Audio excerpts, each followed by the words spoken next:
Good afternoon, everyone. Welcome to Jiggles. In this channel, we talk about everything about business lending.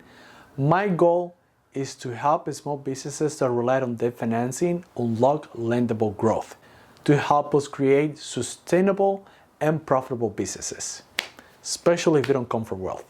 So today we're going to be talking about business line of credits, how to utilize them, where to find them, some of the characteristics, and things that small businesses need to know before engaging with them. So let's get started with the options or source of capital, where you can get line of credits.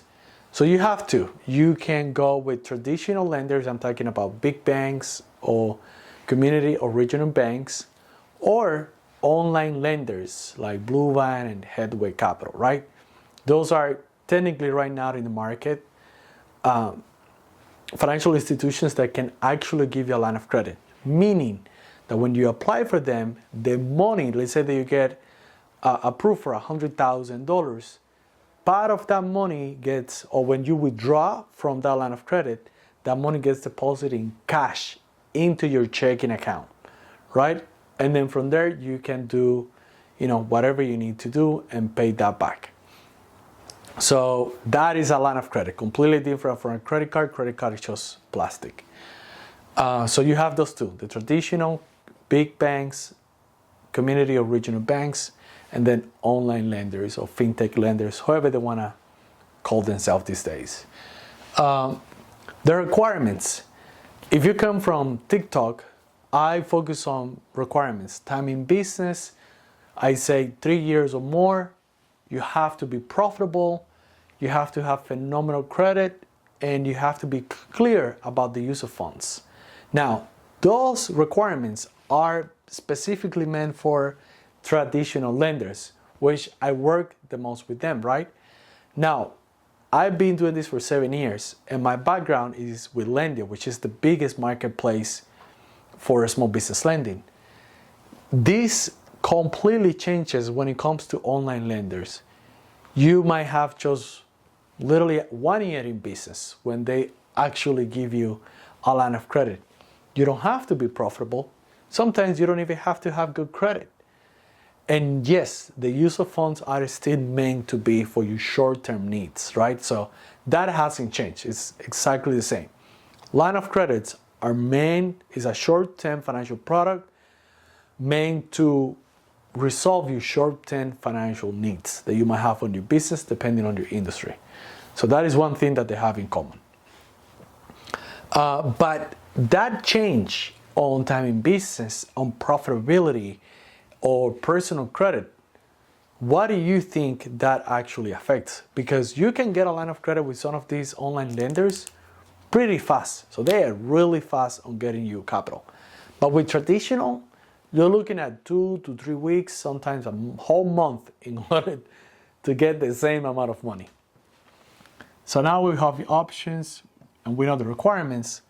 Let's talk about the characteristics of these financial products coming from different sources of capital or different financial institutions. The rate, banks don't like to disclose a rate because obviously every person have a different financial structure, comes from different industries, it have different locations. So one thing that I want to be very clear, lending, the outcome in lending is not supposed to be equal. It's supposed to be fair. You want lending to be fair, you don't want it to be equal, right? So they usually say is Wall Street Journal prime, like that's how we call it, prime plus 1%, prime plus 2%, depending on the financial institution that you're working with. With online lenders, what I've seen so far, the rate is usually at the lowest 20%, and it can go as high as 80%. It's very expensive, very, very expensive. But then some people need the money right away, and when it comes to money, you don't want to tell people what to do because they will find ways to justify that very expensive money. And sometimes they don't have any other option. That is true, and they don't have the time to wait. So Once again, what are you looking at over here? Maybe 9%, 10%, 12%, and I feel like that is super high. Mostly is on the 8 to 9%, 10%. Online lenders, 20% or more. Documentation, huge difference. When it comes to documentation on getting a line of credit from a traditional bank or an online lender is completely different. You're looking at taxes, P&L, sometimes the one mini business plan. I call it mini business plan because you need to explain what are you using that money for. And they want to know more about you, like your resume, how long have you been in business? And it goes through a full investigation. Online lenders, however, sometimes they don't have to go through any of that. They are more technological inclined, so they have, I don't want to say better underwriting, they can just use your bank statements, and based on your cash flow, they can give you a line of credit, right? So again, it's different, but you pay more, right? You're technically going to be paying more. The less underwriting, right? The less underwriting, higher risk, therefore higher rate. That's the math. Terms are very similar. Line of credits from online lenders can be from 6 to 12 months to 18 months. The longest will be 24 months. Average between 6 to 18 months. From traditional lenders, you're looking at a year to 24 months. And once again, that is meant to be paid within a year. Now, one of the benefits that you have when you get in a line of credit with a traditional lender is that, let's say that you use the line, but something happened and you are unable to pay it off within that year. You can talk to the bank and say, hey, I need a little bit more time, right? So they can literally convert that line of credit into a term loan. So now you went from a year to 3 to 5 years to pay that back. So that is a huge plus that you get when you're working with a traditional lender. And I would say this more on the community and regional banks than big banks. Sometimes they're not that flexible. But that is a phenomenal feature that you get with a traditional lender. With online lenders, not so much. If you don't pay that in that amount of money, they can technically say that you are in default, right? And they don't want to hold that note for that long. So payment schedule. With traditional lenders, most of the time, monthly payment. When it comes to online lenders, you can see weekly payments, bi-monthly, or monthly payments. A couple of things that you need to know. There is always a personal guarantee. There is always a personal guarantee. As long as your name is on that loan covenant of that contract, there is always a personal guarantee. The only way that you don't get a personal guarantee is when you have collateral. And the collateral is so desirable by the lender itself that he would absolutely exclude you from the contract because they want that asset, whatever that asset might be. Can be financial asset like stocks, can be real estate, can be equipment.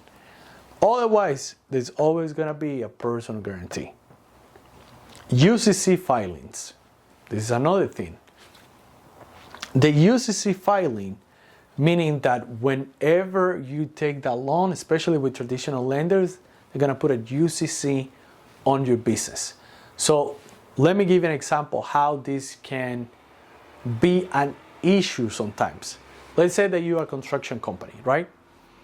And you decided to take a line of credit, a business line of credit, because you're trying to pay some of your subcontractors, you're trying to buy some of your, materials in order to complete a job, right? A commercial building, let's just say.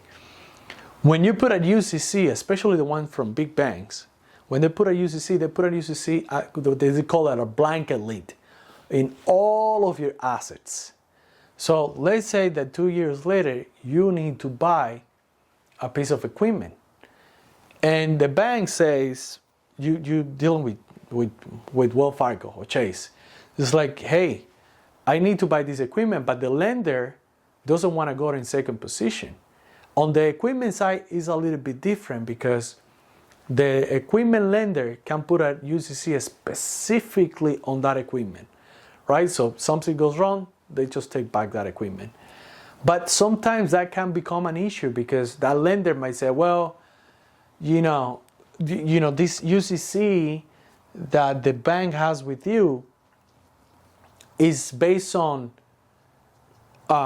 current and future assets of the company. So if you were to default, they want to take my equipment too. And now it becomes a battle, right? Once again, that's what I always tell my clients. We need to work also with a smaller bank. So you really need to have that relationship with those smaller banks. Because once again, that line of credit can be only on your inventory, maybe on your account receivable, which gives you room to get access to all the financial products. You can do leasing, equipment financing, or you need a term loan because you need to do some improvement in your office. Things can happen. So watch out for that UCC. So let's talk about the loan covenants. When you go over a certain threshold when it comes to that line of credit, that access to credit, you will get assigned a commercial banker. Let's say that line of credit is for $500,000 or $1 million, right? There's going to be someone in the bank who's going to be checking on you every maybe 3 months, 6 months, maybe once a year, just to see how are you performing on the business, right? And they're gonna sit down with you. This is not a way for them to hammer you. This is just a collaboration. Remember, the bank wants you to make money so you can continue to use the financial products, right? So yeah, that loan covenant can actually say, hey, now after $500,000, we're gonna do a review of your financials every 6 months, just to see if that line of credit is actually helping you with your operations and making you more profitable. So look out on those loan covenants. And then last but not least, unsecured. Almost any financial product is secured by something, if not all of them. Again, secured by your AR, secured by your equipment, secured by real estate, is always secured by something. Your business assets, whatever that might look like to the lender. So unsecured, that technically doesn't exist on commercial. Could be, but I haven't seen it. So, but if you have, please put it on the comments. I'd love to know more about your experience with this. So be mindful that this word unsecured gets thrown around a lot, but the moment that you stop paying that loan, the lender can file a judgment in your county, and you will not get access to capital anymore until that judgment is settled. So that's everything that you need to know about business line of credits. Please follow Jiggles to learn more about business lending so we can help you unlock lendable growth. And if you are in Southern California and you need help getting access to capital, we're more than happy to help you get the capital that you need in order to help you grow. You have a good day. Bye.